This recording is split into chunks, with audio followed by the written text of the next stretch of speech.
What's up, guys? How are you all doing? All right, back with the Commander action. It's been a couple weeks, and I'm still cleaning out my old archive before those old games disappear into oblivion. I'm actually up to games that were played in April. I think this game was played on the 4th of April against Mr. Swia45, and he is running a Commander I don't think I've actually faced before, Nethroi, Apex of Death. There's a few of these weird mutate commanders running around. You don't run into them too often, and but sometimes they do things you don't really expect. Death Touch and Lifelink. Whenever this creature mutates, return any number of target creature cards with total power 10 or less from your graveyard to the battlefield. It's pretty interesting, actually. The mutate cost is high, though. It's like 7 mana.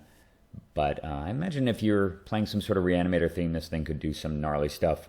And given the fact that I'm playing mono green, which of course is a deck that's not really known for interactivity, although I'm quite lucky, in fact, to start with 2 of my most interactive cards in this deck in my hand, Mindslaver and Ugin the Spirit Dragon. So the fact that I've got Sylvan Scrying to go get any number of utility lands or something like Gaea's Cradle or Ancient Tomb, depending on how the game progresses, gives me quite a bit of confidence in this hand. I believe I'm going second, so yeah, it's always obviously that rolling the dice little early fast mana lottery that you have to fade the fast mana cards and hope that they don't have a faster start than you. But outside of that, the green deck can usually mount quite a bit of pressure before the opponent can. So we'll see how it goes. I'm just going to kick it off right now.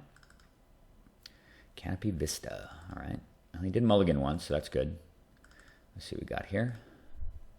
The aforementioned Ancient Tomb right off the top. All right. Well, I'm definitely not going to be scrying for that. I'm just going to throw the Arbor Elf out there. And pretty much with the intention of casting Ancient Tomb on, or playing the Ancient Tomb turn 2 and just immediately running out Omnath. Though it will kind of depend on what he does. And so Mirrored Landscape and Serra Ascendant.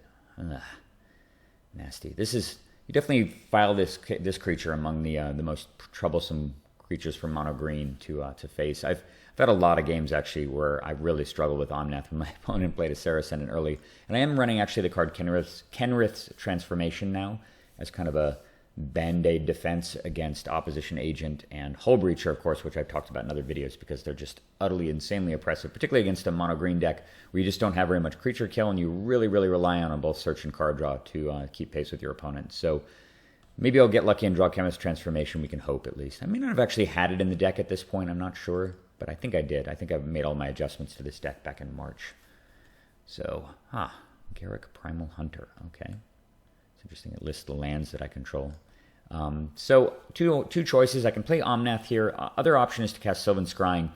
And looking at his mana and the fact that he did play Mirrored Landscape turn 2, obviously the fact he played Canopy Vista almost certainly indicated he had Serra Ascendant in his opening hand. So I don't really know what his the rest of his mana looks like, but he has only 4 cards left in hand. He went first. He mulliganed.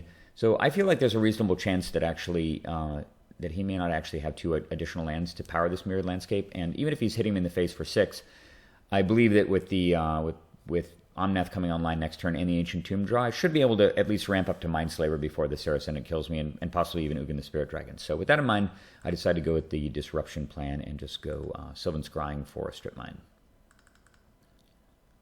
Just going to grab that right now and take out the Canopy Vista, since it's 2 of his 3 colors, and he's got a Wooded Bastion and an Expedition Map. All right, so cutting off the mana plan, not working real great right now. A little bit of a punish there, but at least it does set him back for a turn. Of course, I don't want him to play his commander, and certainly I don't want him to play his mutated commander on this thing. That would be real tough to stop, unless I'm able to get the Ugin online real quick. All right, Vorinclex, very powerful, very slow right now. Can't really be concerned with that. I've just gotta hang out here. Yeah, definitely not attacking. Just gonna add some green mana. All right, please don't have another land here to complete the full punish. Good news, he doesn't have a land. Bad news is he has Soul Ring instead. Oh, he's got a land too. All right, so there's just going to be tons of mana gushing all over the battlefield here. This is like 6 in play. He almost has enough to mutate already. And I'm taking 6 more damage. I'm just going to float mana here at the end of the turn. And fortunately, the math works out in my favor. If he mutates next turn, he's got 7. That's right, he can put it on top of it. And this thing gains Death Touch. So it would be an 11-11. Kill me in 3 hits. So I can actually outrun it, I think, up to Ugin the Spirit Dragon, even if he does mutate next turn. And then I'm so lucky. I just top deck Mana Vault. So all my problems are instantly solved due to the fact that I have a green mana floating in my pool. Man, I love this deck. Oh, that's so good. All right. I don't feel like there's any danger in attacking into a single swamp. with Omnath as a 5/5. So I'm going to do that first before I cast my other stuff. Often I'm loath to do that just because the risk versus reward is just way too high. If your opponent has a trick, they just blow you out basically, and then you're set back 2 turns, and you look really foolish, and you lose the game just to deal 5 points of damage. But I felt it was pretty safe there, and I'm going to play Ugin, and can't bolt the Serra Ascendant, but of course I can use the -1 ability. That clears off the Ascendant, and does of course bring a little green casualty with it, but I think it's well worth it. Let me switch back to his turn here. All right, Swaya, what you doing? What's his playback? I kind of expected him to just play his commander here. I mean, it is a 5-mana 5/5 with Death Touch and Lifelink. I can't really kill it. I could just trade Omnath for it, I guess.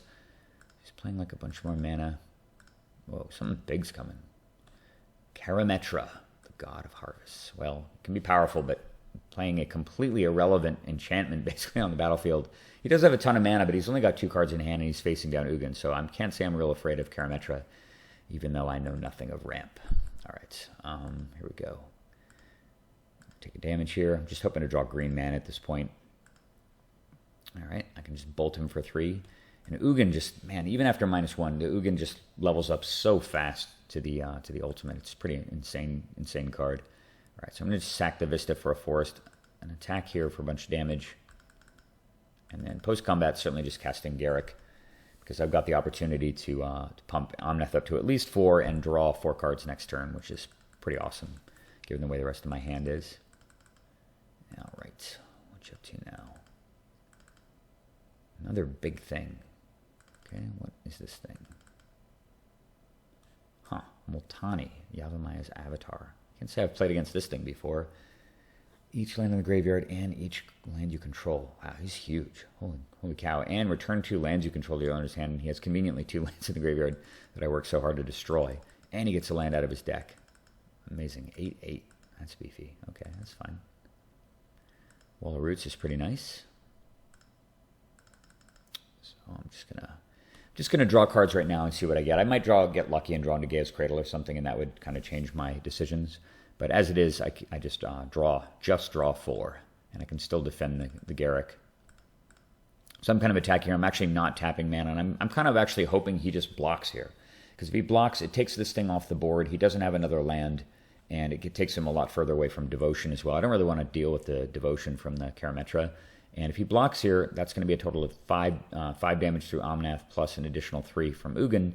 And if he doesn't see this, I might be able to actually just take down this giant monster with my commander, which is pretty delicious. And he does, in fact, block.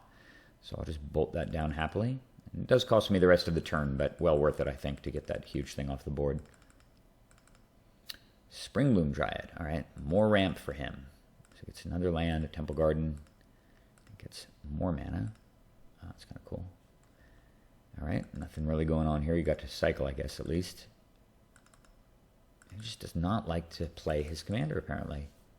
He's going to cast Arena instead, going down to 1 card. So he's got a million mana in play. He's definitely ramped like crazy. But with only 1 card left in his hand, I'm not really that concerned, given the fact that I've got Ugin, the Spirit Dragon, ready to ultimate. And this is one of the most fun and powerful ultimates in the game. I would say it's probably, I don't know, the only ones that can kind of compete with it maybe are the Karn Liberated ultimate. But Jesus, draw 7, gain 7 life, put 7 permanents into play when you're playing a big mana ramp mono green deck. It's pretty crazy. All right, 3 visits, sure.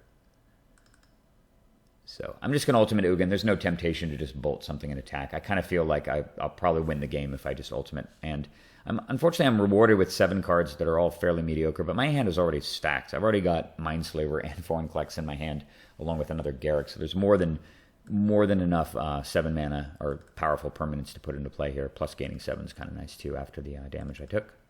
So I'm just clicking my hand right now. You can see just putting all this good stuff into play. Second Garruk, Thran Dynamo, Lightning Greaves, Birthing Pod, Wall of Roots, and of course the Vorinclex and a Mindslaver. So Ugin ultimated, drew 7 and ultimated, how much mana is this? 4, 10, 18, 20, 24, 20, 25, 26, plus that thing, 29 mana. Yeah, that's pretty disgusting. 29 mana plus draw 7. And I get to make a beast. I'm going to just throw the Greaves on Vorinclex and smash in here for 10.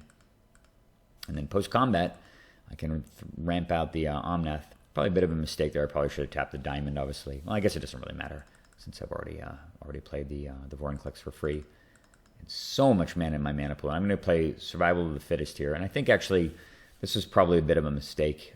I guess I have Birthing Pod though, so Birthing Pod can kind of fetch all the good stuff right here.